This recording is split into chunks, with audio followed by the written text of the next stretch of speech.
स्वप्नातील घर आणि हक्काचा व्यवसाय आता एकाच ठिकाणी. राहता साकूर येथील एअरपोर्ट रोडवर आम्ही घेऊन आलोय एक भव्य डेव्हलपमेंट प्रोजेक्ट इराज पार्क. आमची वैशिष्ट्ये: कलेक्टर NA प्लॉट्स, बंगलोसाठी हक्काची जागा, कमर्शियल कॉम्प्लेक्स, मुख्य रस्त्याला लागून दुमजली गाळे, प्रशस्त 2 BHK व 3 BHK रो हाऊस आणि 2 BHK फ्लॅट स्कीम. तयार दर्जेदार पायाभूत सुविधा, 9 व 12 मीटरचे सिमेंट कॉन्क्रीट रस्ते, अंडरग्राउंड ड्रेनेज आणि वॉटर सप्लाय व स्ट्रीट लाईटनी सुसज्ज. Ready club house, open gym, मुलांसाठी प्ले एरिया आणि सुंदर गार्डन.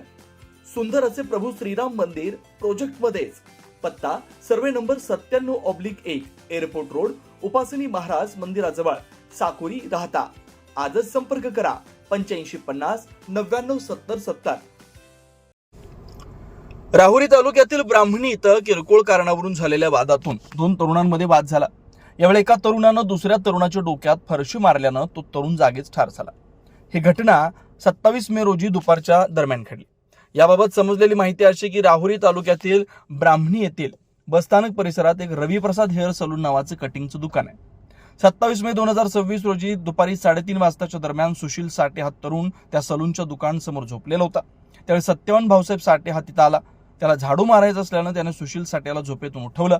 त्याचा राग आल्यानं सुशील साठे यानं तिथं पडलेली एक फरशी उचलून सत्यवान याच्या डोक्यात मारली. काही क्षणातच सत्यवान भाऊसाहेब साठे वय 25 वर्षा कोसळून खाली पडला आणि जागीच ठार झाला. परिसरातील काही लोकांनी सत्यवान याला तातडीनं खासगी वाहनातून राहुरी येथील एका खासगी रुग्णालयात दाखल केलं. येथील डॉक्टरांनी सत्यवान याला तपासून उपचारापूर्वीच मयत घोषित केलं.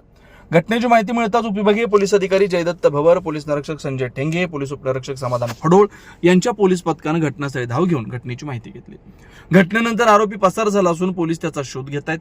घटनेनंतर मयत सत्यवान आणि त्याच्या नातेवाईकांनी राहुरी पोलीस ठाण्यात आवारात मोठी गर्दी केली होती. रात्री उशिरापर्यंत गुन्हा दाखल करण्याचं काम सुरू होतं. मयत सत्यवान भाऊसाहेब साठे याच्या पश्चात वडील, पत्नी, 2 मुले, बहीण असा परिवार आहे. घटनेनंतर ब्राह्मणी परिसरात काही काळ तणाव निर्माण झाला होता. स्थानिक गुन्हे अन्वेषण विभाग पथकातील पोलीस उपनिरीक्षक संदीप मुरकुटे, पोलीस कॉन्स्टेबल भगवान थोरात, विशाल तनपुरे, चालक महादेव भांड हे आरोपीचा शोध घेत आहेत. त्यांच्या मारामारी झाल्यावर बरं तो कायम त्यांना म्हणायचा मी त्याला मारीन. पण मी असं म्हणायचे जाऊ तिच्या झाला असं, पण तो कायमच म्हणायचा मी त्याला मारणार.